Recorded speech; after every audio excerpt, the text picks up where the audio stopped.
Hello दोस्तों, welcome to Unacademy. दोस्तों, आप सब लोगों का स्वागत है। मैं हूं सीए पिंकेश टकरानी। बहुत बहुत स्वागत है लेट्स क्रैक सीए एग्जाम्स के अंदर में।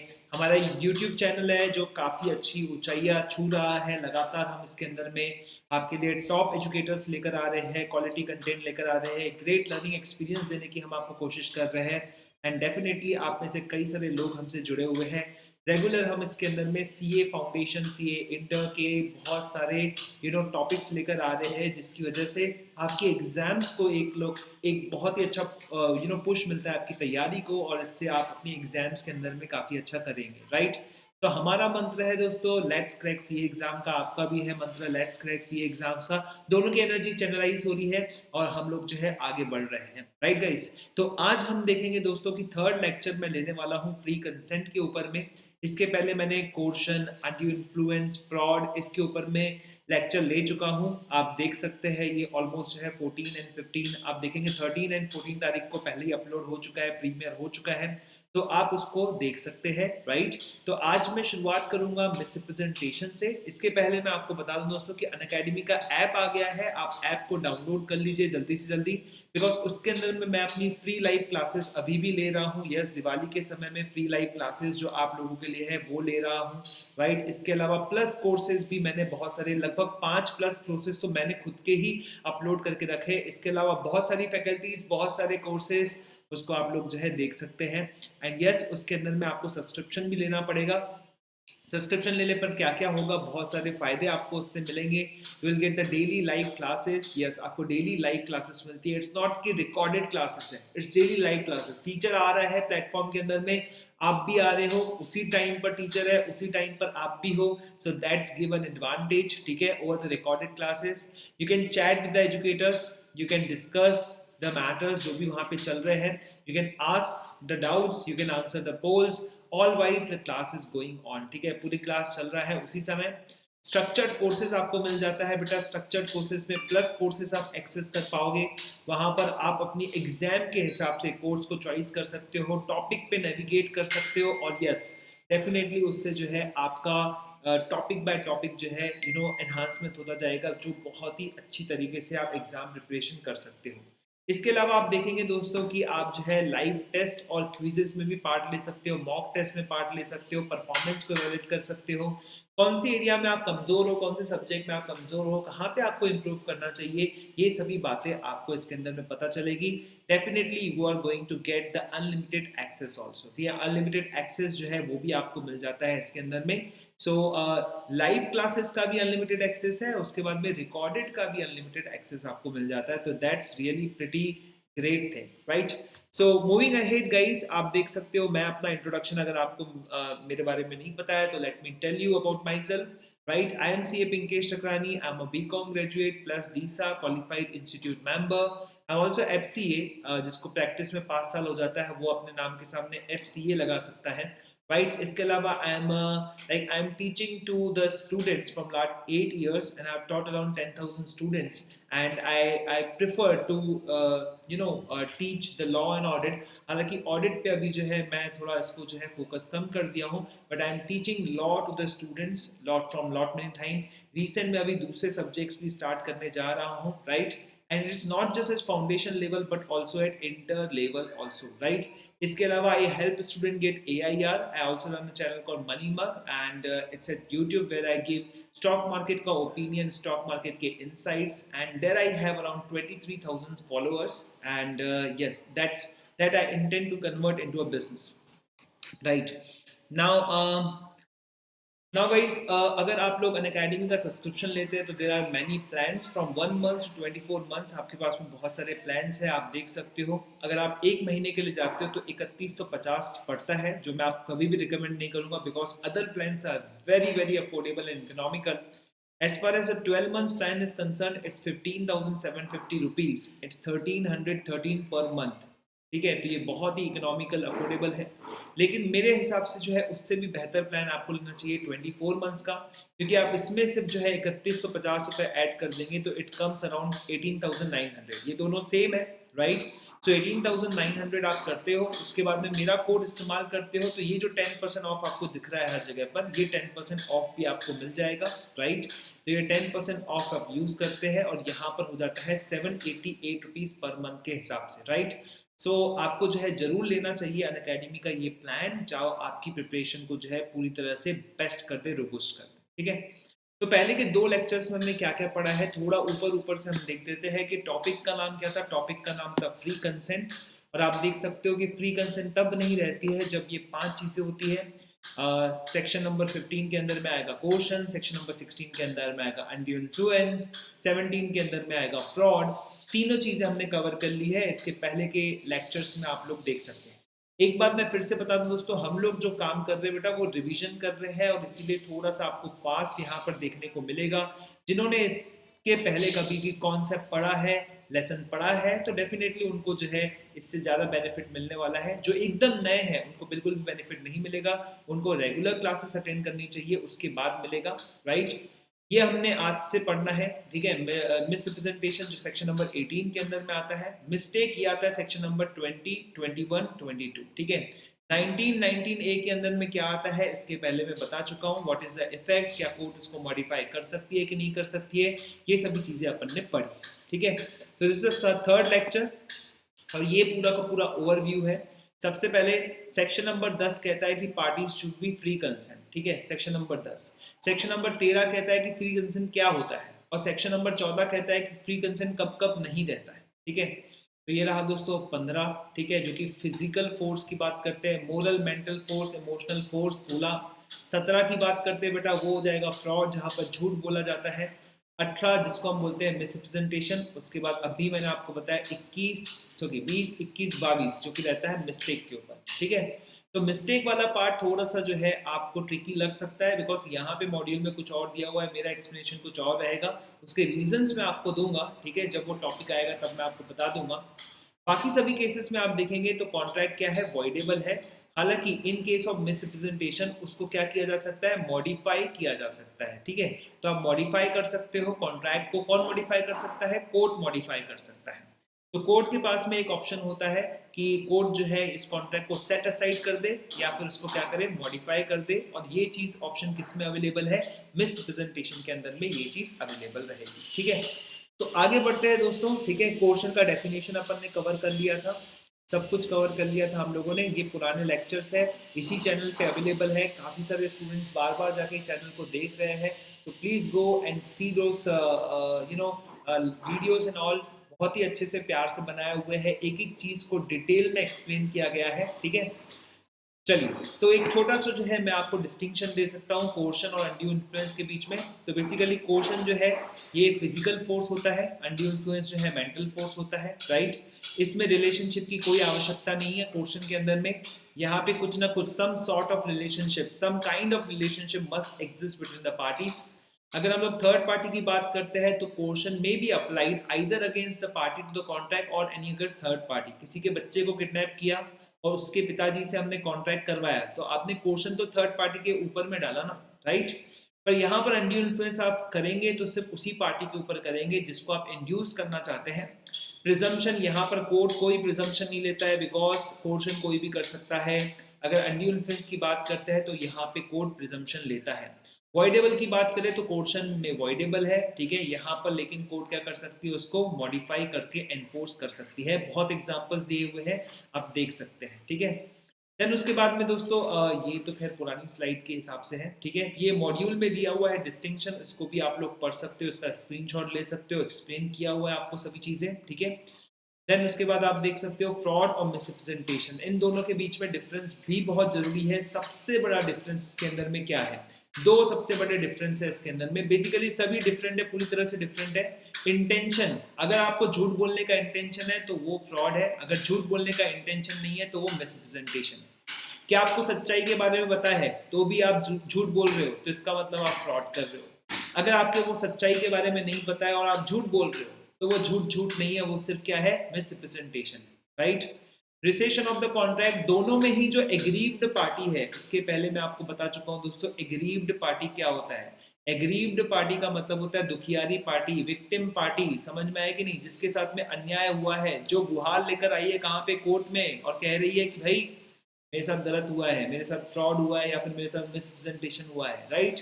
जो एग्रीव पार्टी है, जो कंप्लेटेंट है, राइट, जिसको आपने तमाचा मारा है, जिसके साथ में आपने गलत व्यवहार किया है, राइट, तो ये क्या कर सकती है बेटा, यहाँ पर कॉन्ट्रैक्ट को तोड़ सकती है, रेपुडिएट कर सकती है, प्लस डैमेजेस क्लेम कर सकती है।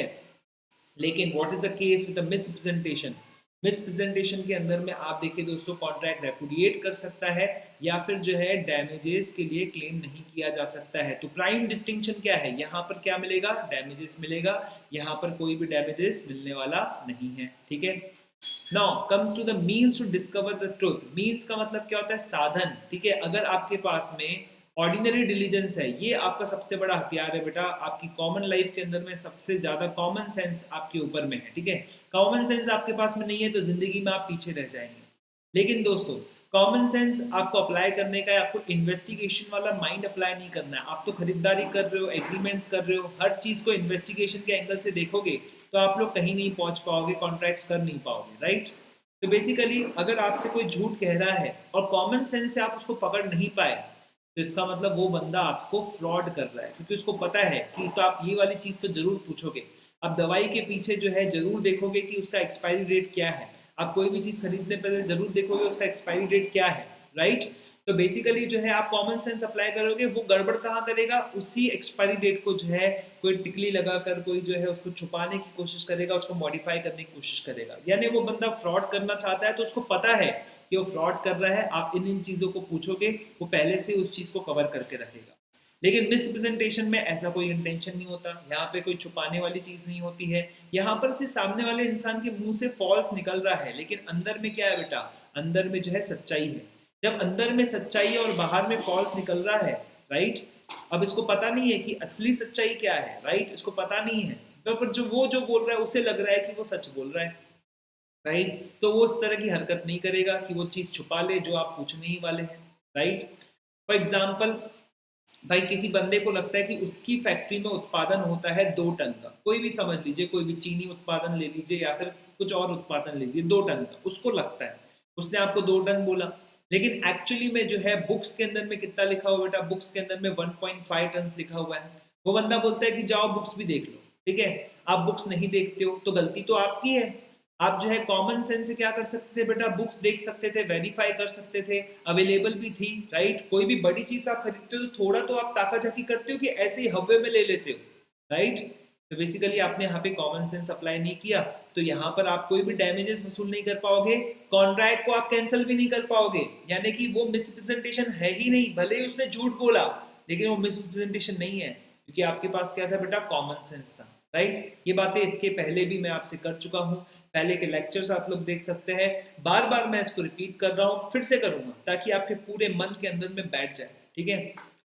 अब देखिए दोस्तों, मान लो ये बंदे ने आपको कहा 2 टन, ठीक है, अब वो बंदा फ्रॉड करना चाहता है, उसको पता है कि बुक्स के अंदर में कितना लिखा हुआ है, 1.5 टन। तो फ्रॉड करने वाला बंदा क्या करेगा बेटा, बुक्स को मैनिपुलेट करेगा, टोटलिंग मिस्टेक करेगा, ताकि आप बुक भी देखने जाओगे तब आपको कितना दिखेगा बेटा, वो 2 टन दिखेगा। जब आपको 2 टन दिखेगा तो आपका क्या काम नहीं किया बेटा, कॉमन सेंस काम नहीं किया। अब उसके कुछ समय के बाद में जब आप खुद फैक्ट्री चलाओगे तो क्या होगा सर, जब खुद फैक्ट्री चलाएंगे तो फैक्ट्री चलाने के बाद में सब समझ में आएगा, दूध का दूध पानी का पानी हो जाएगा, और कितना निकलेगा बेटा, 2 टन का प्रोडक्शन नहीं निकलेगा, 1.5 टन का निकलेगा। फिर आप चेक करोगे बुक्स को, ऑडिट करवाओगे उसका, तो आपको समझ में आएगा अरे बाबा बुक्स के अंदर ही क्या किया गया है, फ्रॉड किया गया है। तब आप कहाँ जा सकते बेटा, अब आप फैक्ट्री वापस कर लीजिए, पैसे वापस मांग लीजिए, जितना भी डैमेजेस है वो भी आप ले लीजिए, राइट गाइस। तो आप समझ में आ गया होगा बेटा, कॉमन सेंस अगर आप अप्लाई करते भी है तो भी फ्रॉड वाला आपके साथ में फ्रॉड कर ही देगा, कुछ नहीं करवाओगे, कुछ भी नहीं कर पाओगे आप लोग, ठीक है। Now guys it is very important to know कि हम लोग लॉ की लैंग्वेज में कॉमन सेंस को क्या कहते हैं, ठीक है। तो ध्यान रखिएगा बेटा, यहाँ पे लॉ की लैंग्वेज में जो है कॉमन सेंस को क्या कहा जाता है, ऑर्डिनरी डिलीजेंस। क्या कहेंगे दोस्तों, ऑर्डिनरी डिलीजेंस, ठीक है। तो यहाँ पे ऑर्डिनरी डिलीजेंस लगाने से भी कुछ नहीं होने वाला, लेकिन यहाँ पर आपको ऑर्डिनरी डिलीजेंस लगाना है, या फिर सिंपल शब्दों में कहे कि हर जगह आपको ऑर्डिनरी डिलीजेंस जरूर लगाने हैं, ठीक है, राइट। चलिए आगे बढ़ते हैं। फ्रॉड वगैरह हमने पढ़ा, ठीक है। उसके बाद में एक बहुत ही इंपॉर्टेंट एरिया अपन ने पढ़ी थी, क्या साइलेंस अमाउंट टू फ्रॉड, यहाँ पे वैसे बना हुआ था लेकिन ठीक है। क्या साइलेंस अमाउंट टू फ्रॉड होता है? तो हमने इसके अंदर में 3 रूल्स देखे थे, ठीक है। रूल तो एक ही था वैसे, ठीक है, लेकिन उसके 2 एक्सेप्शंस थे, इसीलिए 3 रूल बन जाते थे, ठीक है। ये एक्सेप्शन नंबर 1 मैं कर लेता हूँ यहाँ पर, ठीक है। एक्सेप्शन नंबर 2 यहाँ पे कर लेता हूँ, बहुत ही शॉर्ट में समझाता हूँ बेटा। सबसे पहले हमने पढ़ा था कि mere silence does not amount to fraud. अगर कोई बायर कोई चीज आपसे खरीदने आता है तो आपको उसे सब कुछ बताने की कोई आवश्यकता नहीं है, ठीक है। इसको एक और प्रिंसिपल कहा जाता है जो कि सेल्स ऑफ गुड्स एक्ट के अंदर में है। क्या कहा जाता है बेटा? केवेट एम्प्टर। तो जिसने सेल्स ऑफ गुड्स एक्ट नहीं पढ़ा है उसको नहीं पता होगा, ठीक है। सिर्फ चुप रहना क्या नहीं बेटा? Is not fraud. सिर्फ चुप रहना फ्रॉड नहीं कहलाता है, राइट। लेकिन इसका एक्सेप्शन है। एक्सेप्शन नंबर 1 क्या है बेटा? Duty to speak. कुछ कुछ एरियाज में आपको जो है बोलना आवश्यक है। इसकी कुछ 6-7 एरियाज है, 5-6 एरियाज है बेटा, उसमें बोलना आवश्यक है। जैसे कि फिड्यूशियरी रिलेशनशिप, जैसे कि इंश्योरेंस का कॉन्ट्रैक्ट, जैसे कि फैमिली सेटलमेंट, जैसे कि मैरिज वाली चीज, राइट। उसमें आपका बोलना जो है जरूरी रहता है, ठीक है। ड्यूटी टू स्पीक रहता है। नंबर 2 क्या रहता है बेटा? नंबर 2 रहता है when your silence is equivalent to speech. सामने वाले ने पूछा और आपने बताया नहीं तो एक्चुअली क्या है बेटा? फ्रॉड है। सामने वाला बोलता है कि अगर तुमने कुछ नहीं बोला तो मैं अज्यूम करूंगा कि घोड़े अच्छे हैं, या मैं अज्यूम करूंगा जो तुम चीज दे रहे हो वो फ्रेश है, मैं अज्यूम करूंगा कि उसके ऊपर में कोई लोन नहीं है। तो यहाँ पे silence would equivalent to speech. ये सभी चीजें बार बार चिल्ला चिल्ला के एक्सप्लेन की हुई है, राइट। तो आप वापस से उसमें जा सकते हैं और देख सकते हैं। Now coming to this topic which is really very important, और आप देख सकते हैं कि ड्यूटी टू स्पीक किस किस में होता है। सो देयर आर 5 थिंग्स जहां पर आपको बोलना पड़ेगा। सामने वाला पूछ नहीं भी रहा है तो भी आपको बोलना पड़ेगा। What are those 5 things? Let's see, एक से एक देखते हैं बेटा। नंबर 1 देखते हैं बेटा, क्या है इसके अंदर में? Fiduciary relationship. Utmost good faith, trust वाला जब रिलेशन होता है तब सामने वाला पूछ भी नहीं रहा है तो भी आपको बताना पड़ेगा, राइट। तो अगर आप घोड़े बेच रहे हैं और घोड़े क्या है बेटा? मरे हुए हैं, दे आर डेड, ठीक है। दे आर डेड और सिंपली दे आर अनसाउंड, ठीक है। तो आपका फिड्यूशियरी रिलेशनशिप वाला कोई बंदा है, ठीक है, वो रिश्तेदार है, बेटा है, भाई है, पत्नी है, वो आपसे कोई चीज खरीद रहा है तो आपको उसको बताना कंपलसरी है। Whether he or she is asking or not, बताना कंपलसरी है, because there is a duty to speak, ठीक है। डॉक्टर को भी आप सब बातें बताएंगे, राइट। कल को नुकसान हो गया तो डॉक्टर के ऊपर आप नहीं डाल पाओगे, इसीलिए there is a duty to speak. आपको कोरोना है, आपको बुखार है, तो आपको बताना पड़ेगा। कल को आप नहीं बताते हो तो डॉक्टर आपके ऊपर में केस कर देगा भाई। फिड्यूशियरी रिलेशनशिप है, right. Number 2, contract of insurance. अरे भाई, contract of insurance, life insurance हो, फायर इंश्योरेंस हो, मराइन इंश्योरेंस हो, कोई भी इंश्योरेंस हो, आपको बताना कंपलसरी है। You need to tell them कि भैया मेरे को हार्ट अटैक आता है, एक बार आ चुका है, मेरे को डायबिटीज का इशू है, मेरे को हाई ब्लड प्रेशर का इशू है, या फिर जो है हम इस मतलब पर्टिकुलर बिल्डिंग के अंदर में फायर वर्क्स रखते हैं, हम इसके अंदर में जो है ज्वलन पदार्थ रखते हैं, जैसे पेट्रोल रखते हैं, डीजल रखते हैं। मराइन इंश्योरेंस है कि भैया हम लोग जो है कोई भी सामान जो लेकर जा रहे हैं उसमें तकलीफ आ सकती है, रास्ते के अंदर में डिटोरेशन हो सकता है उसका, राइट। ओके, तो इस तरह की सभी चीजें आपको जो है फुल फ्लैश डिस्क्लोज करना पड़ेगा। मटेरियल बातें पूरी पूरी बतानी पड़ेगी। मटेरियल मतलब महत्वपूर्ण बातें, ठीक है। एकदम चिल्लर चिल्लर बातें बताने की कोई आवश्यकता नहीं है, लेकिन महत्वपूर्ण बातें सभी बतानी पड़ेगी।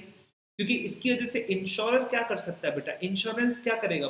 बेसिकली वो आपका प्रीमियम बढ़ाएगा ना, या फिर आपके जो पर्टिकुलर आपका जो एप्लीकेशन है उसको रिजेक्ट कर देगा, राइट। आपका प्रीमियम बढ़ाएगा या फिर आपके एप्लीकेशन को रिजेक्ट कर देगा। सर रिजेक्ट करेगा तो हमारा घाटा होगा? नहीं बेटा, क्योंकि हो सकता है कि जब उसने पॉलिसी इशू कर दिया, पॉलिसी इशू करने के बाद में जब ये कोई भी इंसिडेंस हो गया जिसकी वजह से कंपनसेशन आप उससे लेने गए और उसके बाद में अगर वो कहता है कि नहीं कंपनसेशन नहीं मिलेगा क्योंकि आपने एक मटेरियल फैक्ट डिस्क्लोज नहीं किया था, अगर वो डिस्क्लोज होता था तो हम शायद जो है आपका प्रीमियम लेते ही नहीं थे, तो उस केस में तो आपका प्रीमियम भी गया और उस केस में आपको कोई कॉम्पनसेशन भी नहीं मिला। तो बेसिकली इंश्योरर को आपको सब बताना पड़ेगा, ठीक है। लाइफ इंश्योरेंस में तो पर्टिकुलरली सब बताना चाहिए, ठीक है। देन उसके बाद आती है बेटा कॉन्ट्रैक्ट ऑफ मैरिज, ठीक है। मैरिज करने से पहले सब बताना पड़ता है, राइट। इसके पहले शादी हुई थी कि नहीं हुई थी, इसके पहले सगाई हुई थी कि नहीं हुई थी, ठीक है। ये सब बताना पड़ता है, राइट। उसके बाद फैमिली सेटलमेंट की बात करते हैं, टॉक अबाउट फैमिली सेटलमेंट। जो भी फैमिली में सेटलमेंट हो रहा है you need to make the full disclosures, ठीक है। देन शेयर अलॉटमेंट कॉन्ट्रैक्ट के समय भी सभी कंपनी ने पूरी तरह की इंफॉर्मेशन बतानी चाहिए, ठीक है।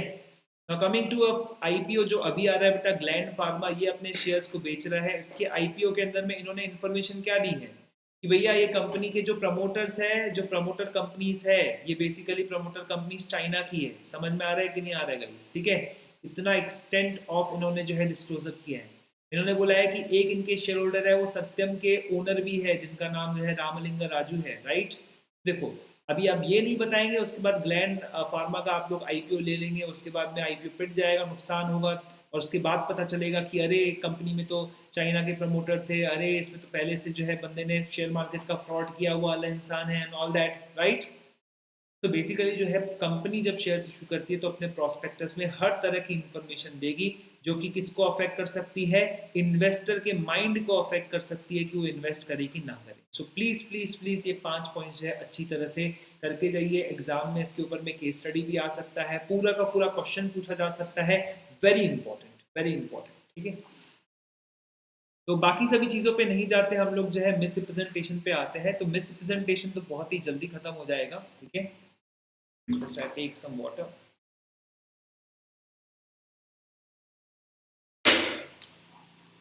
मेन हमारा फोकस रहेगा आज की क्लास के अंदर में मिस्टेक पर, ठीक है। So just wait for a minute, I just check if the recording is going properly और not. Yes, it's been 21 minutes already, right. तो चलिए स्टार्ट करते हैं मिस रिप्रेजेंटेशन, ठीक है। तो देखिए दोस्तों, सबसे पहली तो बात आप जान लीजिए, miss representation is not fraud, ठीक है। कई लोग जो है इसको गलत तरीके से जो है लेते हैं, ठीक है। तो miss representation is not fraud, ये बात आप अच्छी तरह से दिमाग के अंदर में रख लीजिए, इट्स नॉट फ्रॉड, ठीक है। मिस रिप्रेजेंटेशन का मतलब क्या होता है, ठीक है। There is a false statement, ठीक है, there is a false statement, ठीक है, but no intention to deceive. कोई भी इंटेंशन टू डिसीव नहीं है। डिसीव का मतलब क्या होता है, धोखा करना। धोखा करने की कोई इंटेंशन नहीं है बेटा इसके अंदर। फॉल्स स्टेटमेंट जरूर है, ठीक है, लेकिन क्या करेंगे, धोखा देने की कोई इंटेंशन नहीं, ठीक है। अभी आप में से कोई आपकी जो है डैडी की उम्र पूछ ले, ठीक है, डैड की उम्र पूछ ले, तो आप तो हमेशा डैड को जवान ही समझते हो, तो आपने बोल दिया कि मेरे डैड की उम्र तो भाई 30 है, राइट। होगी 50, लेकिन आपने बोल दिया 30 है। या फिर मैं आपसे पूछूं भाई सलमान खान की एज क्या है, और आपने बोल दिया होगी 22, ठीक है। पर है क्या एज उसकी भाई, वो बुढ़ा है, ठीक है, 58 59 एज है उसकी। तो क्या मैं ये कहूँगा क्या कि आप जो है जो कह रहे हो गलत कह रहे हो, आप फॉल्स जरूर कह रहे हो, लेकिन आपको धोखा देने के लिए नहीं कह रहे हो। आपका कोई इंटेंशन नहीं है, आपको पता ही नहीं है, आपको पता ही नहीं है, लेकिन आपके मन में क्या चल रहा है बेटा, आपके मन में ये चल रहा है कि जो आप कह रहे हो वो ट्रू कह रहे हो, ठीक है। तो ये जो भोला भाला इंसान है, जो आपका ही नाम मिल रहा है बेटा, भोला भाला जो इंसान है, इसके मन में क्या चल रहा है बेटा, इसके मन में तो चल रहा है कि ये ट्रू बोल रहा है, लेकिन इसके मुंह से एक्चुअली में क्या निकल रहा है बेटा, फॉल्स निकल रहा है, right. So there is a basically जो है there is a breach of the duty, ठीक है। आप सच बोलना चाहिए, लेकिन जो है ब्रीच ऑफ द ड्यूटी है। और ब्रीच ऑफ द ड्यूटी कैसा है बेटा, नो इंटेंशन टू रिसीव के साथ में है। या फिर जो आप मिस्टेक कर रहे हो, मिस्टेक तो कर रहे हो, गलत बोल के आप मिस्टेक तो कर रहे हो, लेकिन ये कैसी मिस्टेक है, इनोसेंट मिस्टेक है, बच्चों वाली मिस्टेक है बेटा, राइट। तो ये पॉइंट्स आपको जो है ध्यान रखने हैं, right. So you making some assertion, you are saying yes it is okay, it is good, ये तुमको बाय करना चाहिए, ठीक है। लेकिन बेटा इसमें जो आपके पास में इंफॉर्मेशन है, वो इंफॉर्मेशन जो है जो आपको लग रहा है कि वो सही है, लेकिन वो एक्चुअली में सही नहीं है, right. Number 2, you are making a breach of the duty. You claim something that something is perfect, but actually it is not perfect, but you don't have any intention to say wrong. False बोलने का कोई भी intention नहीं है इसके अंदर में, this no intention. सब चीज़ें जो है इंटेंशन पे आके रुकती है, मैं बताता हूँ। लॉ के अंदर में इंटेंशन बहुत इंपॉर्टेंट है, राइट। अर्नब गोस्वामी, सबको पता है बेटा अर्नब गोस्वामी को क्यों गिरफ्तार किया गया। कोर्ट भी इस बात को बाद में कंसिडर करने वाली है, ठीक है।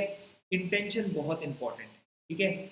सो अब हमारे देश के अंदर में क्या है, this a very problematic situation, the politics is going in a very wrong direction, ठीक है। एक आतंकवादी के लिए सुप्रीम कोर्ट 3 बजे खुलती है, और महाराष्ट्र की कोर्ट बोलती है कि 6 बजे के बाद हमको काम करने का मूड नहीं हो रहा है। This is pathetic, this is insane and sick mentality, ठीक है। मैं कोर्ट जितनी भी कोर्ट्स है उनको आग्रह करूंगा, ठीक है, अकेडमी के माध्यम से करूंगा कि आम आदमी के लिए जो है प्लीज आप इस तरह से बिहेव मत कीजिए। कल को मुझे गिरफ्तार कर देंगे, किसी और को गिरफ्तार कर लेंगे, कोर्ट नहीं खुलेगी आपके लिए, ठीक है। This is really very bad. दोनों तरफ से चीजें चल रही है, ये इनके लोग को जो है पकड़ रहे हैं, वो उनके लोग को पकड़ रहे हैं, what is this going on, ठीक है।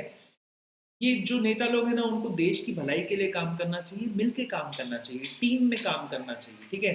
We are in the same team, right, we are in the same team, but team के तौर पे काम नहीं करते, एक दूसरे से झगड़ा करते रहते हैं, ठीक है। तो झगड़ा नहीं करना चाहिए बेटा। देश में बहुत प्रॉब्लम्स है, बहुत प्रॉब्लम्स है, ठीक है। उनका सोल्यूशन उसके लिए जो है फोकस करना चाहिए, पर वो फोकस होता नहीं है, और इसीलिए देखो 70 साल से हम वहीं पर है जहाँ से हम लोग शुरुआत किए थे, right. Okay, so yes, so there is a breach of the duty, ठीक है। अब नेता लोग भी ऐसे ही करते बेटा, ठीक है। उनको लगता है कि वो सही बोल रहे हैं, लेकिन एक्चुअली में मुंह से क्या निकलता है, फॉल्स निकलता है, राइट। ये मजाक कर रहा हूँ, वैसे समझ लो बेटा, ठीक है। So they are making the innocent mistake, ठीक है, मन में ट्रू है। जब भी कुर्सी आती ना बेटा, सब भूल जाते हैं, ठीक है। तब वो उनका जो मिसप्रेजेंटेशन है सही में कन्वर्ट हो जाता है किसके अंदर में, फ्रॉड के अंदर में कन्वर्ट हो जाता है, ठीक है। सो आप देख सकते हैं आगे भी वो किस तरह की मिस्टेक कर रहे हैं बेटा, इनोसेंट मिस्टेक कर रहे हैं, ठीक है। ओके, सो ये सभी चीजें जो है आपको ध्यान रखनी है, okay. You have to make it really clear that intention बहुत मैटर करता है। तो वो जो मैंने एग्जांपल दिया पॉलिटिक्स वाला, it was all because of the intention समझाने के लिए, ठीक है। और कुछ भी मेरा वो कुछ नहीं है, कोई भी लीनिंग नहीं है किसी भी पार्टी के थ्रू, ठीक है।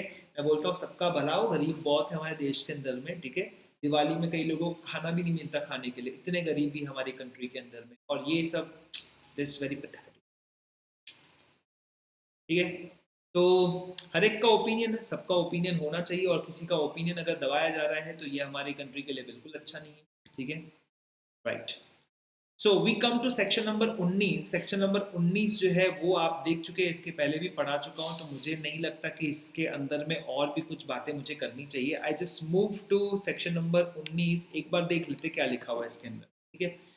तो when the consent of the agreement is caused by coercion, undue influence या फिर misrepresentation, और the agreement is a contract voidable at the option of the parties whose consent was so caused, ठीक है।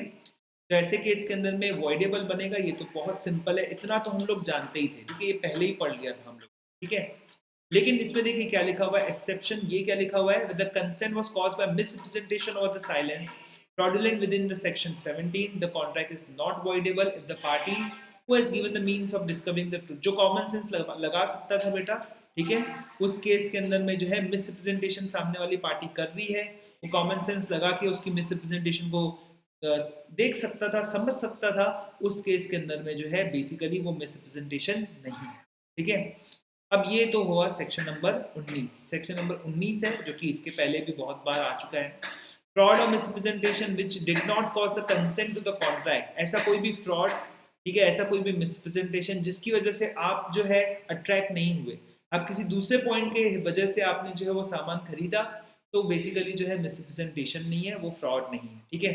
तो इसके लिए एक छोटा सा प्रिंसिपल बनता है, पिछली क्लासेस के अंदर में बताया था, a deceit who does not deceive, ठीक है, वो deceit who does not deceive, एक धोखेबाज जो डिसीव नहीं कर पाया आपको, ठीक है, who does not deceive is not deceit, who does not deceive, ठीक है, इज नॉट फ्रॉड, उसको हम लोग फ्रॉड नहीं कहेंगे, ठीक है। तो वो फ्रॉड करना चाहता था, लेकिन उस पॉइंट पर आपने वो चीज नहीं खरीदी, आप किसी दूसरे पॉइंट की वजह से चीज को खरीद लिए, ठीक है। तो उस पॉइंट की वजह से आपने खरीदा तो फ्रॉड है, अगर उस पॉइंट से आपने नहीं खरीदा तो वो नॉट फ्रॉड है, इट्स नॉट फ्रॉड, ठीक है। तो ये बात आपको ध्यान रखनी है अच्छी तरीके से, ठीक है। आगे बढ़ते हैं, सेक्शन नंबर 19 का जो है यहाँ पर एनालिसिस दिया हुआ है, ठीक है। तो हम एक काम करेंगे, एनालिसिस का हमने तो ऑलरेडी बहुत कुछ पढ़ा है इसके केस में, तो बेसिकली हम लोग एग्जांपल देख लेते हैं यहाँ पे क्या लिखा हुआ है, ठीक है। A by misrepresentation leads B to believe erroneously 750 tons of the sugar is been produced per annum at the factory of A, and B examines the accounts भी examine कर सकता है which were disclosed in the ordinary delivery, ठीक है, only 2500 tons has been produced, ठीक है। So हमारा B जो है वो एग्जामिन करता है, ठीक है, which should have disclosed, ठीक है, ठीक है, जो कितना डिस्क्लोज कर रहा है बेटा, 500 टन्स डिस्क्लोज कर रहा है। Thereafter B purchases the factory, B क्या कर देता है बेटा, उसको फैक्ट्री को परचेस कर देता है, ठीक है। क्या बी जो है वो रेपुडिएट कर सकता है कॉन्ट्रैक्ट, नहीं बेटा, बी ने जो है कॉमन सेंस अप्लाई किया, उसने जो है बुक्स भी देख लिया, ठीक है, बुक्स देखता था तो उसको जो है 500 टन्स दिखता था, लेकिन उसने बुक्स नहीं देखी, ऐसा लग रहा है ये एग्जाम्पल के थ्रू, तो अब वो क्या नहीं कर सकता बेटा, रेपुडिएट भी नहीं कर सकता है, और बेसिकली जो है वो क्या नहीं कर सकता है भाई, वो बंदा जो है डैमेजेस भी बेसिकली क्लेम नहीं कर सकता है। ठीक है, दोनों कुछ भी नहीं मिलेगा, कॉन्ट्रैक्ट वैलिड रहेगा, बोल भी नहीं सकता है कि मिसरिप्रेजेंटेशन। ठीक है, तो ये तो पहले ही बताया मैंने, इसको तो ज़्यादा बताना ही नहीं चाहिए था, डिस्कस ही नहीं करना, राइट। सो मिसरिप्रेजेंटेशन पूरा का पूरा हो गया। अब हम लोग मूव करते हैं जो कि बहुत इंपॉर्टेंट टॉपिक है, एंड दैट इज मिस्टेक। देखिए जितनी भी बातें हमने अभी तक पढ़ी, whether it was coercion, whether it was undue influence, ठीक है, वेदर इट वॉज फ्रॉड, और वेदर इट वॉज मिसरिप्रेजेंटेशन, ठीक है, जितनी भी चीज़ें अपन ने पढ़ी वो सभी चीज़ें बेटा उसको हम लोग कॉमनली क्या कहते हैं, उसको हम लोग कॉमनली कहते हैं मिस्टेक। ठीक है, उन सभी चीज़ों को we call it as mistake, right. अब mistake could be coercion, it could be undue influence, it could be fraud, और इट कुड बी मिसरिप्रेजेंटेशन। ठीक है, तो ये तो बहुत ही अच्छी स्पेसिफिक कैटेगरी हो गई कि ये किस टाइप की मिस्टेक है, ये क्वेश्चन वाली मिस्टेक है, या फिर अनड्यू इन्फ्लुएंस है, या फिर फ्रॉड है, या फिर जो है मिसरिप्रेजेंटेशन है। और इन सभी मिस्टेक्स के अंदर में आप पाएंगे बेटा कि कॉन्ट्रैक्ट क्या है बेटा, वॉइडेबल है। Any party can go to the court and say avoid the contract, done, खत्म हो गया पूरी तरह से, राइट। अब हमको जो है बड़े प्रोस्पेक्टिव से देखना है कि मिस्टेक के और क्या क्या मीनिंग हो। तो इसको पहले क्लासीफाई करेंगे। मिस्टेक मतलब कोई भी ऐसी चीज़ जिसकी वजह से कॉन्ट्रैक्ट अफेक्ट हो जाए, कुछ ना कुछ उसमें हमको सोचना पड़ेगा कि कॉन्ट्रैक्ट वैलिड है कि नहीं है, वॉइडेबल है, वॉइड है, डिस्कवर्ड टू बी वॉइड है, वो सोचना पड़ेगा, राइट। सो मिस्टेक को जो है दो पार्ट्स के अंदर में डिवाइड किया गया है। Number one part is mistake of law and number two part is mistake of fact. ठीक है, तो समझने की कोशिश करते हैं mistake of law and mistake of fact. तो मिस्टेक ऑफ लॉ भी जो है दो पार्ट में डिवाइड है, मिस्टेक ऑफ इंडियन लॉ और मिस्टेक ऑफ फॉरेन लॉ। ठीक है, अब भाई एक सिंपल सी बात करते हैं। सबसे पहले we talk about mistake of Indian law. Mistake मतलब ऐसी कोई भी चीज़ जिसकी वजह से हमको कॉन्ट्रैक्ट में सोचना पड़े कि कॉन्ट्रैक्ट वैलिड है कि नहीं। ठीक है, आप रास्ते से जा रहे थे, समझ में आया कि नहीं, और सिग्नल दिखा आप लोगों को, सिग्नल आपने रेड लाइट जंप कर दिया, फिर एक पेड़ के पीछे मामू खड़ा था, मामू निकल के आता है, आपकी गाड़ी को रोकता है और बोलता है कि 600 रुपीज़ का फाइन दो। बताइए आपको देना पड़ेगा कि नहीं देना पड़ेगा? यस सर, देना पड़ेगा। अब एक स्टूडेंट बोलता है कि नहीं, मेरे को तो पता ही नहीं था कि रेड लाइट जंप करने पर 600 रुपीज़ का फाइन लगता है, तो मेरे को जब पता ही नहीं था, अब पता चल गया, मैं जो है रेड सिग्नल जंप नहीं करूँगा। बताइए क्या इस तरह का एक्सक्यूज आप मामू को दे सकते हो? Can you give such kind of excuse to the मामू? यस और नो में जवाब दीजिएगा। एंड आई नो आप सब लोगों ने जो है इसका आंसर जो है नो ही दिया होगा। ठीक है, आप इस तरह का एक्सक्यूज नहीं दे सकते। ठीक है, if you go to an academy और से एनी अदर अगर आपने मान लीजिए कोई ऑनलाइन प्रोडक्ट खरीदा, ठीक है, for example money control. Money control जो है एक वेबसाइट है जहाँ स्टॉक मार्केट के रिलेटेड सब अपडेट्स आपको मिलती है। It's a very good website. ठीक है, आपने जो है मनी कंट्रोल का सब्सक्रिप्शन लिया, ठीक है, आपने साल भर का सब्सक्रिप्शन लिया, you paid the money for the money control subscription, right. और उसके बाद में जो है बेसिकली जो है आपके अकाउंट से पैसा डिडक्ट हो गया, राइट, बैंक अकाउंट से पैसा डिडक्ट हो गया। अब आपने मनी कंट्रोल के ऊपर में जो है क्या डाला, केस डाला। भाई मुझे थोड़ी ना पता कि ऑनलाइन में सही में होता है सब कुछ, ये रियल होता है, मैं तो ऐसे ही ट्राई कर रहा था, ओटीपी वगैरह डाल के देख लिया। कॉन्ट्रैक्ट कैसे बन गया? मेरा तो कोई इंटेंशन नहीं था, मैंने किसी से ऑफर किया ना एक्सेप्टेंस किया, कुछ भी नहीं किया, तो भी कॉन्ट्रैक्ट कैसे बन गया? नहीं, कॉन्ट्रैक्ट नहीं है, या मुझे पहले पैसे वापस दो। बताइए, मनी कंट्रोल वाले आपको जो है आधे सेकंड के लिए भी, या फिर कोर्ट जो है वो आपको आधे सेकंड के लिए भी जो है कोर्ट में रुकने देगी ये सब सुनने के बाद में? राइट। सो बेसिकली कोर्ट नहीं सुनने वाली आपकी बात। वाई? बिकॉज ये एक्सक्यूजेस नहीं चलेंगे। इंडियन लॉ के हिसाब से क्या बन चुका है, कॉन्ट्रैक्ट बन चुका है। अब इट इज नॉट अवॉइडेबल, ये अवॉइड नहीं किया जा सकता, ये परफेक्टली वैलिड रहेगा। क्या रहेगा बेटा? परफेक्टली। गलती से आपसे कॉन्ट्रैक्ट हो गया तो दैट्स परफेक्टली वैलिड। अगर आपको पुलिस से सामान नहीं उठाना था, ठीक है, रेलवे स्टेशन में, याद है पहले चैप्टर में पढ़ा होगा आप लोगों ने, ठीक है, तो आपको मना करना चाहिए था। आपने ना उससे बात की, ना आपने जो है उसके साथ में भाव किया, उसने उठा लिया आपका सामान, ऑटो तक पहुंचा दिया, टैक्सी तक पहुंचा दिया, आपके कार तक पहुंचा दिया, उसके बाद वो 500 रुपये मांग रहा है, देना पड़ेगा। भले ही 500 रुपये नहीं देना पड़ेगा, लेकिन आपको क्या देना पड़ सकता है? रीजनेबल प्राइस तो देना ही पड़ेगा, रीजनेबल वेजेस तो आपको देने ही पड़ेंगे। कॉन्ट्रैक्ट बन गया। आप ये बोल सकते हो कि मुझे थोड़ी ना पता था, मुझे तो लगा कि कूली तो फ्री में काम करते हैं। नहीं बेटा, नहीं, ऐसे नहीं। समझ में आया कि नहीं?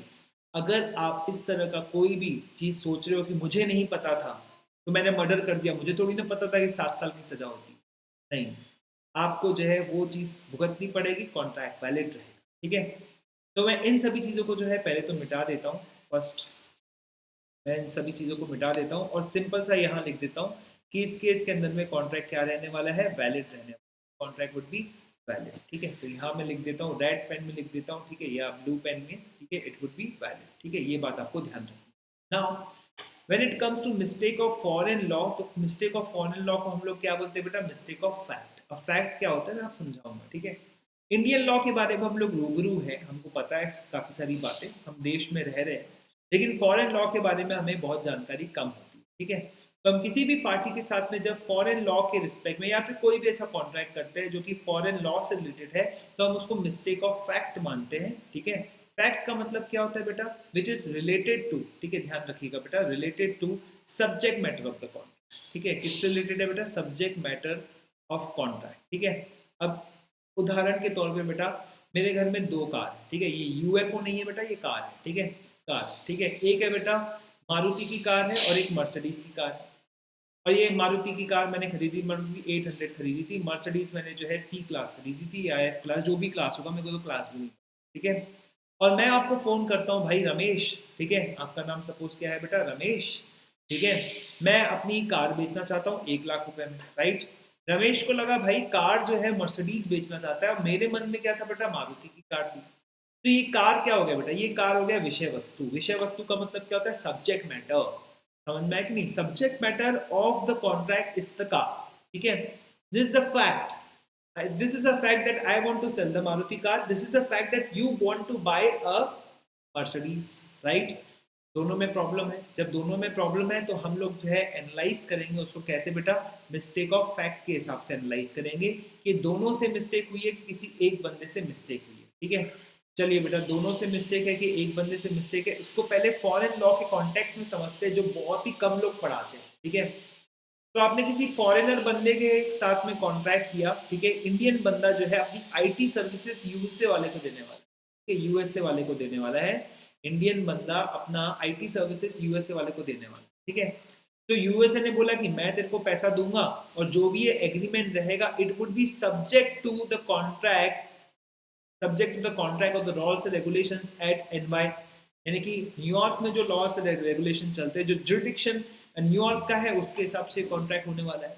Now you don't know anything about, ठीक है, आपको उसके बारे में कुछ भी नहीं पता है, तो ये आपकी गलती है। This is unilateral mistake. अब बताओ इस यूनिलैटरल मिस्टेक के जैसे कॉन्ट्रैक्ट वैलिड है कि वॉइड है?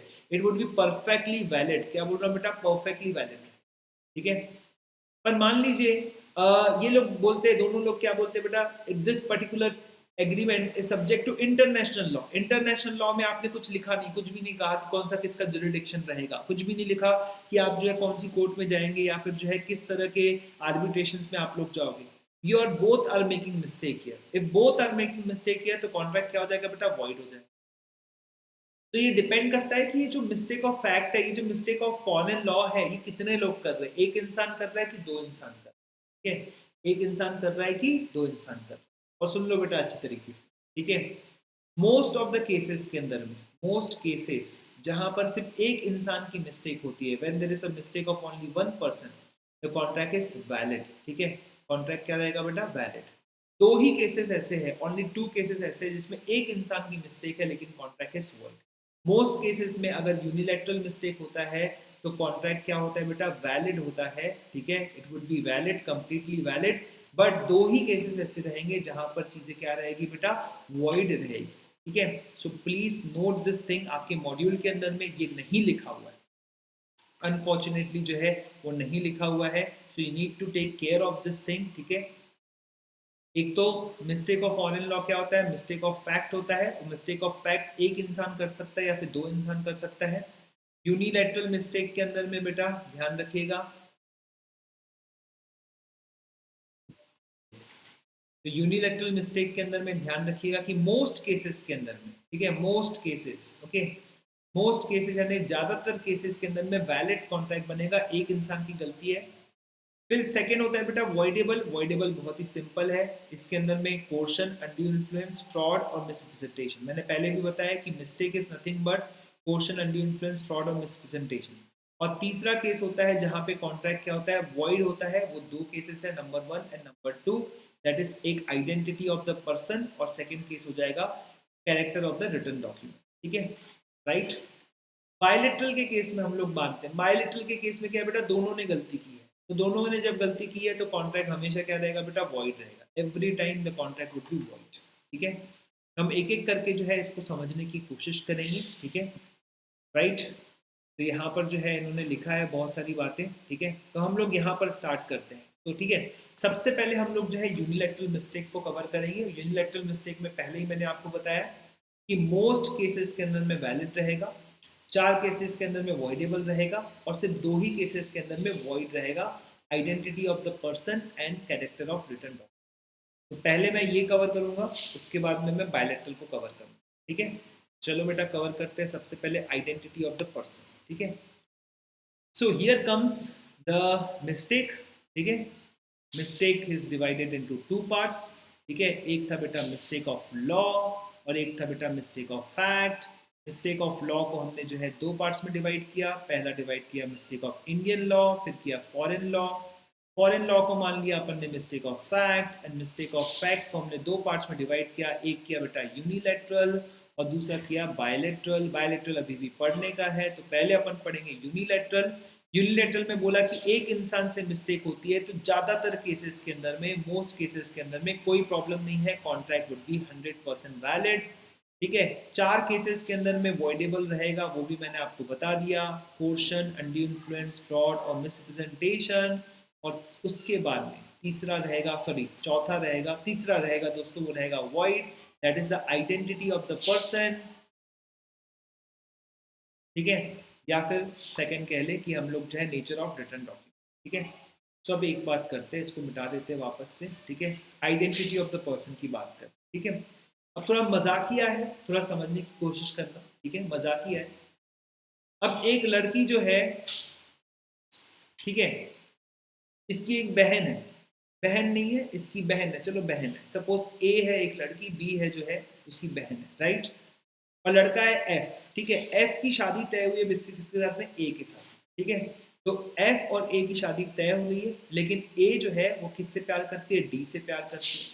तो शादी के एक दिन पहले जो है ये डी के साथ में भग जाती है, राइट। और बी को बोलती है कि बी तुझे एफ पसंद है तो शादी में जो है मेरी जगह पर तू बैठ जा। ठीक है, और एफ की शादी हो जाती है किसके साथ में, बी के साथ में। और आप ऑब्वियसली आपको पता है बेटा, घूंघट घूंघट लगा रहता है तो पता नहीं चलता। जब एफ देखता है शादी के बाद में कि सामने कौन है, बी है, तो बताइए दोस्तों ये शादी वैलिड रहेगी कि इनवैलिड रहेगी। ठीक है, वुड दैट बी वैलिड शादी और इनवैलिड शादी, जरा सोच समझ लीजिएगा बेटा अच्छी तरीके से। ठीक है, वैलिड रहेगी कि इनवैलिड।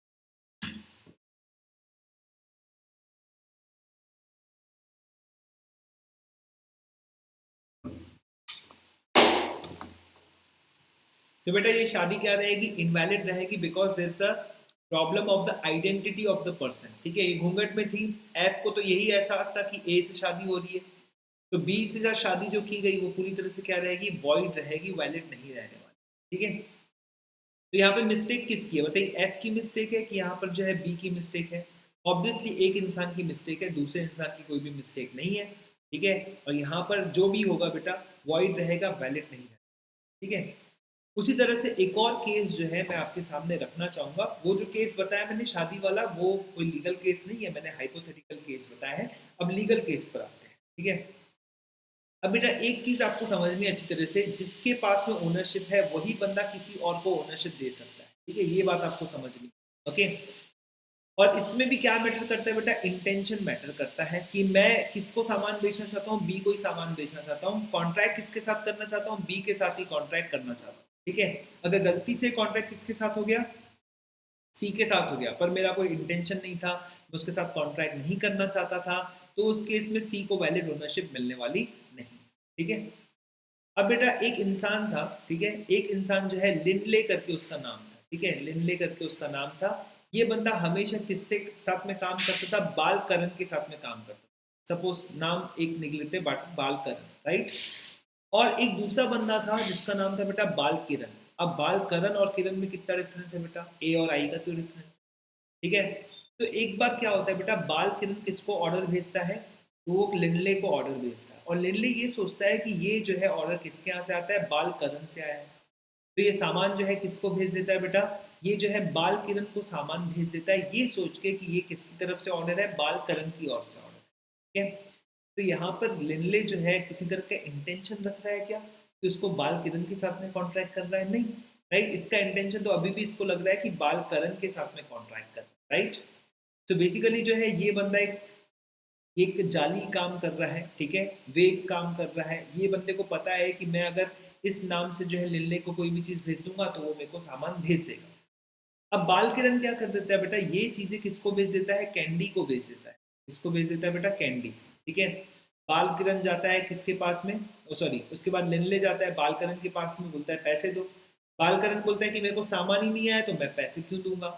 बाद में पता चलता है लिल्ले को कि एक्चुअली में बाल किरण ने तो कोई सामान मंगवाया ही नहीं। लिल्ले कहा जाता है बेटा, पुलिस में जाता है और पुलिस में कंप्लेंट फाइल करता है कि मेरे ग्राहक के नाम से किसी और ने सामान मंगवाया और मैंने उसको सामान भेज दिया, अब मुझे पैसा नहीं मिल रहा है, राइट। पुलिस तहकीकात करती है, तहकीकात करने पर ये सामान किसके यहाँ मिलता है बेटा, बाल कैंडी के पास में मिलता है। कैंडी बोलता है कि मुझे तो सामान किसी ने बेचा था, ठीक है, ढूंढो बेटा। उसको ढूंढने पर वो मिलता ही नहीं है, राइट। अब बात ये है कि ये सामान जो है ये वापस हमारे लिल्ले को मिलेगा कि नहीं मिलेगा, ठीक है। विल लिल्ले गेट दिस सामान बैक और नॉट, ठीक है, ये सबसे बड़ा सवाल यहाँ पर आता है। तो बेसिकली दोस्तों पहली बात जो है, ये प्रॉपर्टी जो है ए की है तो ही वो बी को ट्रांसफर करेगा, ठीक है। अगर वो प्रॉपर्टी जो है ए की नहीं है तो बी क्या सी को डी को किसी को भी ट्रांसफर नहीं कर सकता, ये रूल है। इसको हम लोग कहते हैं नमो डेट क्वेट नन हैबिट। अगर आपने सेल्स ऑफ गुड्स एक्ट नहीं पढ़ा है तो उसको आप एक बार पढ़ लो, राइट। तो लिल ने ये प्रॉपर्टी किसको, बाल करण को ट्रांसफर करना चाहता था। उसका इंटेंशन कभी भी बाल किरण को ट्रांसफर करने का था ही नहीं। तो इसका मतलब ये प्रॉपर्टी कभी भी किसकी हुई नहीं, बाल किरण की कभी ये प्रॉपर्टी हुई नहीं। और क्योंकि ये बाल किरण की प्रॉपर्टी नहीं हुई, इसीलिए बाल किरण किसको भी बेचेगा बेटा उसको ये प्रॉपर्टी नहीं मिलने वाली। अब लिल्ले कहेगा ये तो मैंने गुड फेथ में खरीदी, मेरे को तो नॉलेज नहीं था किसी भी चीज का, दैट डजंट मैटर। समझ में आया कि नहीं। बेचने वाले बंदे के पास में वैलिड ओनरशिप नहीं है, आपको उसके बारे में पता नहीं है, डजंट मैटर एट ऑल। क्योंकि इसके पहले किसका राइट है ये तो समझो बेटा, इसके पहले जो है लिंडले का राइट है। इसका कोई इंटेंशन ही नहीं है राइट को कहीं पर भी देने का, तो इसका राइट पहले आएगा कि आपका राइट पहले आएगा। जस्ट बिकॉज आप ईमानदार हो इसका मतलब ये नहीं है कि लोग आपको जो है करोड़ों रुपए दे दें। जस्ट बिकॉज आपका नाम श्री कृष्ण है तो आपके नाम पर जो है माला आएगी, आपके नाम पे डोनेशन आएगा, जरूरी नहीं है। पहले जिसका नाम है बेटा उसको राइट दो ना, पहले उसका राइट साकार करो ना, बाद में जो है किसी और को राइट आप दे पाओगे ना, राइट। तो यहाँ पर पुलिस ने क्या किया बेटा, लिनले का कैंडी का जो सामान है वापस किसको दे दिया बेटा, लिनले को वापस दे दिया, राइट। तो यहाँ बेसिकली क्यों है इन दोनों के बीच में, लिनले और बाल किरण के बीच में कॉन्ट्रैक्ट वैलिड क्यों नहीं है, क्योंकि बेटा यहाँ पर आइडेंटिटी ऑफ द पर्सन का मांझला है। जब आइडेंटिटी ऑफ द पर्सन का मांझला है तो मेरा इंटेंशन ही नहीं तुम्हारे साथ में कॉन्ट्रैक्ट करने का, मेरा इंटेंशन ही नहीं है कि तुम्हारे साथ में मैं व्यापार करूं, तुम्हारे साथ में शादी करूं, शादी वाला एग्जाम्पल देखा था। तो यहाँ पर जो मिस्टेक हुई है किससे बेटा, लिनले से मिस्टेक हुई है, इसकी वजह से जो कॉन्ट्रैक्ट है वो क्या रहेगा बेटा, वॉइड। और कॉन्ट्रैक्ट वॉइड है तो कोई ओनरशिप ट्रांसफर नहीं होगी, तो ओनरशिप ट्रांसफर नहीं होगी तो इसका मतलब अभी भी गुड्स का ओनर कौन रहेगा बेटा, गुड्स का ओनर लिनले रहेगा और लिनले को ये चीज़ वापस मिल जाएगी, ठीक है। ये इसके पहले के लेक्चर्स में भी हमने आपको समझाया है, तो उसमें आप जरूर देखिए दोस्तों, अगर आपको डिटेल में है तो ये भी बहुत डिटेल में मैंने बताया, ठीक है। Check if it is recording properly. तो आगे वाली चीजें देखते हैं बेटा। यस अब नेक्स्ट वाली चीज आप देखोगे बेटा, तो आइडेंटिटी ऑफ द पर्सन हमारा कंप्लीट हो गया। सेकंड हमको पढ़ना है that is nature of written document, ठीक है। एक सेकंड रुक जाइए सो दैट आई कैन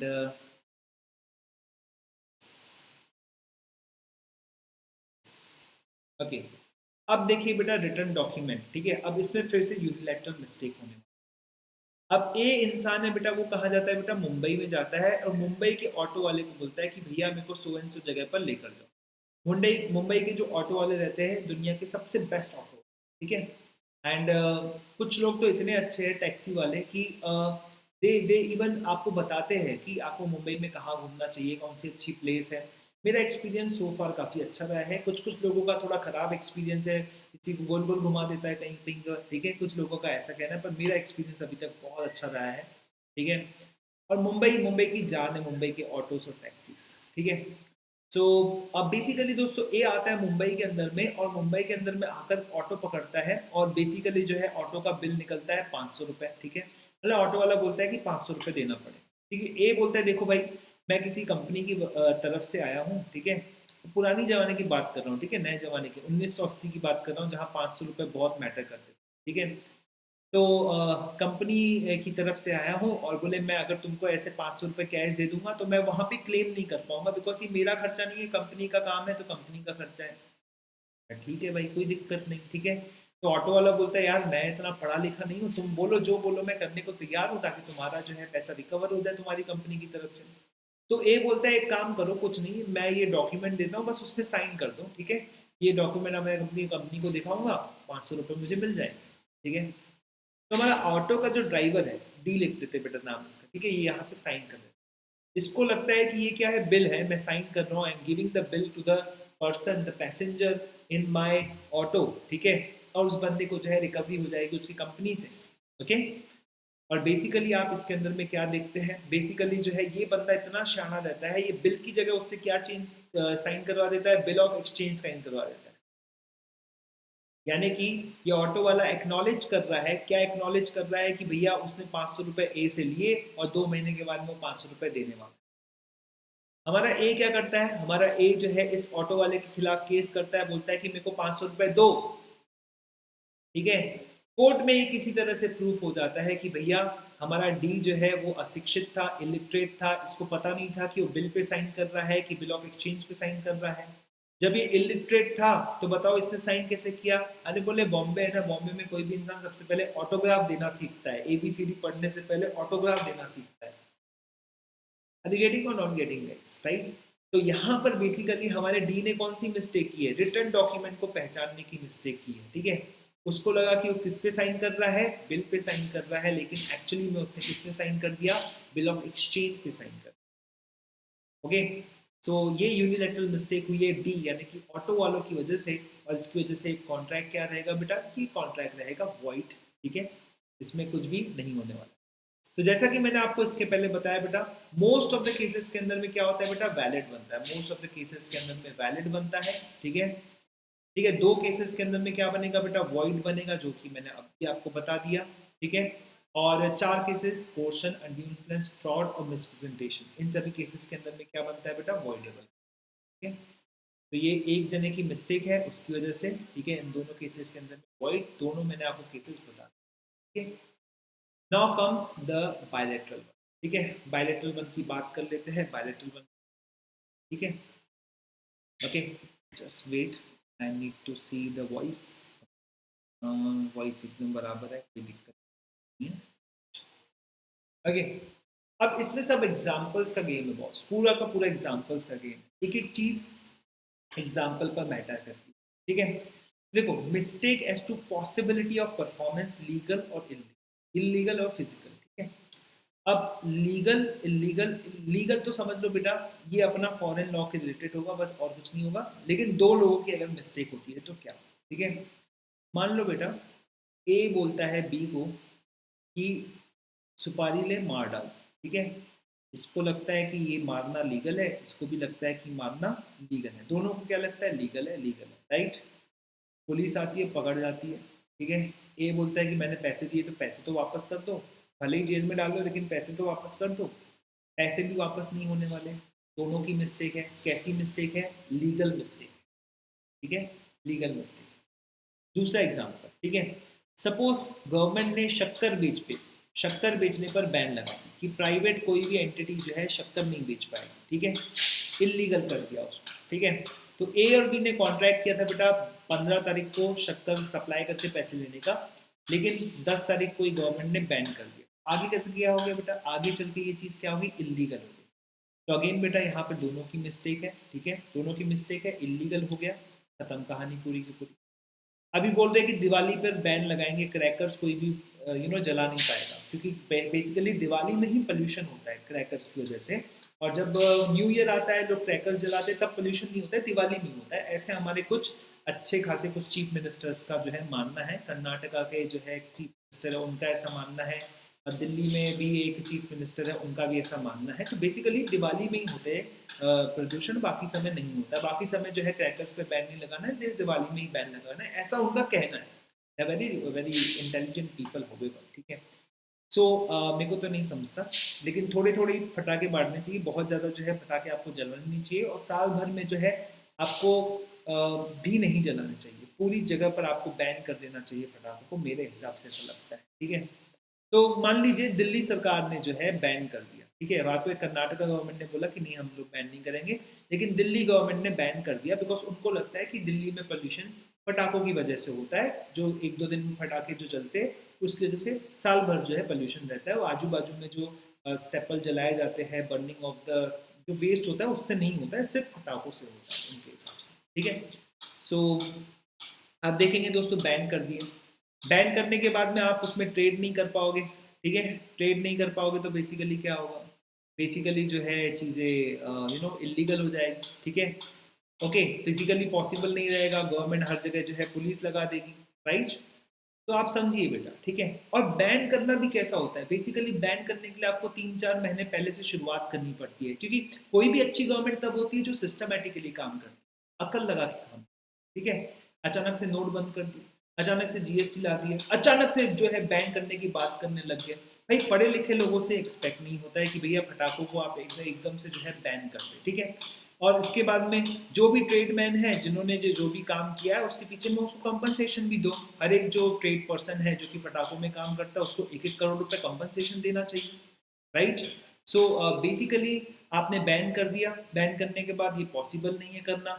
अब जब ये पॉसिबल नहीं है करना तो क्या होगा भाई, आप बता सकते हो, खुद ही बता सकते हो आप लोग, जब ये पॉसिबल नहीं है करना पार्टीज की क्या होगी बेटा, बायलैटरल मिस्टेक होगी। अब किसी चीफ मिनिस्टर ने जो है ये बैन कर दिया तो आप चीफ मिनिस्टर के ऊपर डैमेजेस क्लेम करोगे कि आप जो है वो पार्टी के साथ में डैमेजेस क्लेम करोगे जो बेचारी कुछ कर नहीं सकती, ऑब्वियसली, क्योंकि उसकी भी मिस्टेक है कि उसने, उसकी मिस्टेक भी कुछ नहीं है, दोनों की मिस्टेक कुछ नहीं है, लेकिन मिस्टेक मान लेते, लॉ तो आपके ऊपर ही डाल देगा ना भाई, तुम्हारा ही है जो भी कारनामा है तुम्हारा, तो ये चीज़ें क्या हो जाएगी बेटा, वॉइड हो जाएगी। हालांकि जितना भी पैसा अभी तक आपने दिया है वो आपको पैसा सामने वाली पार्टी वापस करेगी। इसीलिए मेरा तो कहना ये है कि यहाँ पे मॉड्यूल जो है वॉइड लिखता है, इसकी जगह क्या लिखना चाहिए, ठीक है, डिस्कवर्ड टू बी वॉइड लिखना चाहिए, कि बाद में पता चला कि भैया ये तो वॉइड है, डिस्कवर्ड टू बी वॉइड। ठीक है, या सब्सिक्वेंटली क्या हुआ बेटा, ये चीज़ वॉइड हुआ। ठीक है, राइट, कोई चीज़ फिजिकली इम्पॉसिबल है, ठीक है, ऑपरेशन हो जाएगा, ऑपरेशन करने के बाद भी पता चला कि अंदर तो पूरा स्ट्रक्चर ही खराब है, ऑपरेशन का तो सोच भी नहीं सकते थे, बाद में पता चला। ठीक है, तो डिस्कवर टू बी वॉइड है, सब्सिक्वेंट वॉइड है। यहाँ पे दोनों लोगों की मिस्टेक है, उन्होंने सोचा कि कॉन्ट्रैक्ट कर लिया जाएगा लेकिन नहीं हो पा रहा है, तो ये तो बहुत ही सिंपल है, यहाँ पर जो है चीज़ें वॉइड है। ठीक है, इनफ एग्जाम्पल्स मैंने दे दिया, हर तरह की गवर्नमेंट की मैंने बुराई कर दी आपके सामने। ठीक है, कोई गवर्नमेंट अच्छी नहीं रहती, जब तक मेरे को 50 करोड़ नहीं देंगे तब तक मैं उनकी अच्छा ही नहीं करने वाला। ठीक है, ओके, नाउ बेटा अब बात करते हैं बेटा मिस्टेक एज टू क्या बेटा, mistake as to subject matter. ठीक है, mistake as to subject matter देखिए 1 2 3 4 5 6, ठीक है, 6 बातें बेटा इसके अंदर देखते हैं बेटा, mistake as to subject matter. ठीक है, अब यहाँ पर सब एग्जाम्पल से समझ में आएगा। तो सबसे पहले हम लोग क्या लेते हैं बेटा, mistake as to subject matter के अंदर में आइडेंटिटी लेते हैं। ठीक है, देखते हैं बेटा आइडेंटिटी। ओके, तो मेरे घर में जो है 2 कार है, आपको पता है। ठीक है, एक मर्सिडीज है, झूठ बोल रहा हूँ वैसे, हाँ मेरे घर में नहीं है, ऐसे ही बता रहा हूँ। ठीक है, और एक मारुति है। मैं 1 लाख रुपए मारुति बेचना चाहता हूँ और आपको लग रहा है कि सर जो है ना अपनी मर्सिडीज 1 लाख रुपए में बेच रहे हैं। ठीक है, राइट, तो बताइए दोस्तों क्या ये आइडेंटिटी की मिस्टेक है? क्या सिर्फ मैं ही कर रहा हूँ ऐसी मिस्टेक, आपसे नहीं हो रही है मिस्टेक, आपसे भी मिस्टेक हो रही है। कैसी मिस्टेक रहेगी, बायलैटरल मिस्टेक रहेगी। जब बायलैटरल मिस्टेक रहेगी तो क्या रहेगा बेटा, वॉइड रहेगा। ठीक है, नंबर 2 बात करते बेटा टाइटल की। ठीक है, सब ये टाइटल क्या है बताइए। ठीक है, देखो बेटा क्या है ना, पिता, माता जी और पिताजी हैं, माता जी और पिताजी। ठीक है, और इन्होंने जो है बच्चों के नाम पे प्रॉपर्टी छोड़ के गई, 2 बच्चे बेटा, 2 प्रॉपर्टी है, एक प्रॉपर्टी बड़े बच्चे के नाम पर, एक प्रॉपर्टी छोटे बच्चे के नाम पर। ठीक है, लेकिन जो ये बी था ना बेटा, बचपन में भाग गया था घर छोड़ के और डॉन बन गया था, और माँ बाप ने सोच लिया कि ये बच्चा हमारे लिए मर गया है। और जब ये माँ बाप जो है चले गए तो वसीयत खोलने पर टाइम है अभी बहुत सारा। ठीक है, वकील आएगा, वसीयत खोलेगा।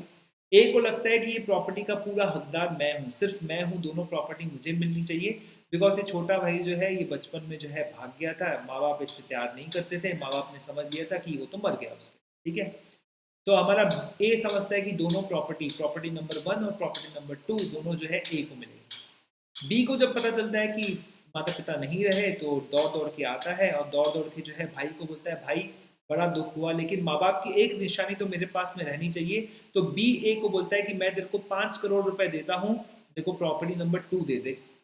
ए भी खुशी खुशी जो है 10 लाख की प्रॉपर्टी 5 करोड़ रुपए में बी को दे देता। अगर अभी हम लोग देखें तो ये प्रॉपर्टी ए की हो गई और ये प्रॉपर्टी जो है बी की है। पहले ए को क्या लग रहा था, दोनों प्रॉपर्टी किसको मिलेगी, ए को मिलेगी। बी को भी यही लग रहा था कि दोनों प्रॉपर्टी किसके पास जाएगी, ए के पास जाएगी। वसीयत खुलने से पहले ही हमारे बी ने जो है 5 करोड़ रुपए ए को दे दिए और प्रॉपर्टी खरीद ली सेकंड नंबर वाली। अब दिन आता है बेटा वसीयत का। जब वसीयत का दिन आता है तब पता चलता है कि माँ बाप अभी भी जो है अपने छोटे बच्चे को जो बचपन में भाग गया था उसको नहीं भूले हैं और पहली प्रॉपर्टी जो है वो किसके नाम करते हैं, ए के नाम पर, और दूसरी प्रॉपर्टी किसके नाम करते हैं, बी के नाम पर, राइट। अब थोड़ा समझ के देखिए कि बी ने कौन सी प्रॉपर्टी खरीदी। बी ने कोई ऐसी प्रॉपर्टी खरीदी जो ऑलरेडी उसकी थी। वो जो प्रॉपर्टी उसकी ऑलरेडी थी उसको खरीदने के लिए उसने फिर से पैसे दिए। तो बताइए कॉन्ट्रैक्ट वैलिड कॉन्ट्रैक्ट कहलाएगा क्या? मैं अपनी प्रॉपर्टी खरीद रहा हूँ किसी और से, मैं अपनी प्रॉपर्टी किसी और से खरीद रहा हूँ, it's definitely not a valid contract. Mistake किसकी है, बी की मिस्टेक है। मिस्टेक ए की भी है क्योंकि ए को लग रहा था कि वो मेरी प्रॉपर्टी है, प्रॉपर्टी नंबर 2। बी को क्या लग रहा था कि वो मेरी प्रॉपर्टी नहीं है, वो तो ए की प्रॉपर्टी है। दोनों की मिस्टेक है। कि दोनों की मिस्टेक है तो कॉन्ट्रैक्ट क्या हो गया, वॉइड हो गया। क्या बी को 5 करोड़ रुपए वापस मिलेंगे? यस, बी को 5 करोड़ रुपए वापस मिलेंगे। बिकॉज मैं कहा ना बेटा, मॉड्यूल में जो लिखा हुआ है उसको मैं क्या पढ़ना चाहूंगा, डिस्कवर टू बी वॉइड पढ़ना चाहूंगा। बाद में पता चला कि ये तो हम वॉइड एग्रीमेंट कर रहे हैं। तो ये रहा बेटा प्रॉपर्टी का हिस्सा। टाइटल, टाइटल का मतलब क्या होता है बेटा, किसी को नहीं पता होगा तो टाइटल का मतलब होता है ओनरशिप। ठीक है, टाइटल मीन्स ओनरशिप। ठीक है, तो ये भी डन हो गया। ठीक है, now coming to this point, ठीक है, प्राइस की बात करते हैं। ठीक है, तो we talk about, suppose we are saying कि मैं एक बॉटल की बात करता हूँ। ठीक है, तो ये बॉटल पे जो है स्टिकर लगा हुआ है 50 का। एक्चुअली में आखिरी में उसका 0 जो है हट गया है। ठीक है, तो एक ग्राहक जो है मेरे शोरूम से क्या उठाता है बेटा, ये 50 वाली बॉटल उठाता है और काउंटर पर आता है और मैं देखता हूँ कि लेबल में थोड़ी दिक्कत है और मेरे को भी याद नहीं है कि जो 1 है, ये 1 जो है ये एक्चुअली 1 मिसप्लेस हो गया है। ये 50 लिखा हुआ है, 1 कहीं और मिसप्लेस हो गया है। कभी कभी स्टिकर जो है दूसरी जगह पर मिसप्लेस हो जाता है ना, थोड़ा सा निकाल के दूसरी जगह हो जाता है। तो मेरे को भी कंफ्यूजन है कि ये जो है 1 सामने लगने वाला है 150 रुपए की बॉटल है या फिर जो है 501 रुपए की बॉटल है। ठीक है, तो मैं भी अपना बिल निकालता हूँ, तब तक मैं बोलता हूँ कि एक काम करो, ठीक है मैंने बेच दिया, मुझे ऐसा लग रहा है कि 150 रुपए का होगा। ठीक है, मैं बायर बोलता है नहीं नहीं 50 रुपए का होगा, वो मिसप्लेस नहीं हुआ होगा, ऐसा वैसा, राइट। दोनों के मन में जो है असमंजस्य चल रहा है। जब मैं बिल निकाल के देखता हूँ तो मुझे पता चलता है कि अरे एक्चुअली में जो है 1 है उसके सामने भी एक 0 था, तो 15001 था, ये पीछे लगना चाहिए था। 5000 की बॉटल है, 5001 की बॉटल है। यहाँ पे बायर भी गलत समझ रहा था, सेलर भी गलत समझ रहा था, प्राइस पर चीजें अटकी है। तो कॉन्ट्रैक्ट क्या है बेटा, वॉइड है, कॉन्ट्रैक्ट कभी नहीं बना। ठीक है, तो आप समझ सकते हैं बेटा दोनों तरह से मिस्टेक चल रही है, प्राइस से रिलेटेड मिस्टेक चल रही है। ठीक है, वॉइड। अब बात करते हैं बेटा किसकी, एग्जिस्टेंस की। ठीक है, एग्जिस्टेंस की। ओके, सो सपोज मैंने किसी बंदे को बोला कि एक काम करते हैं। ठीक है, एक काम करते हैं, we will enjoy at suppose we will enjoy ice cream.